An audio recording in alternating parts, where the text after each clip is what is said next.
Welcome to my channel. Kebahagiaan dari hal sederhana, seorang petani tua setiap pagi selalu tersenyum sambil memanen hasil ladangnya. Suatu hari, seorang pemuda bertanya, "Kenapa kamu selalu tampak bahagia meskipun hidupmu sederhana?" Petani itu menjawab, "Kebahagiaan itu bukan soal memiliki banyak, tapi bisa menikmati apa yang kita punya dengan penuh syukur. Kebahagiaan datang dari rasa syukur terhadap hal-hal sederhana dalam hidup."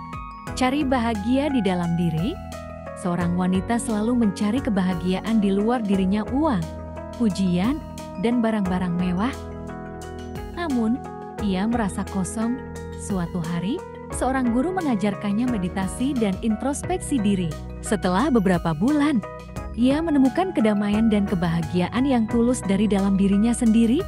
Kebahagiaan sejati berasal dari dalam hati, bukan dari hal-hal luar.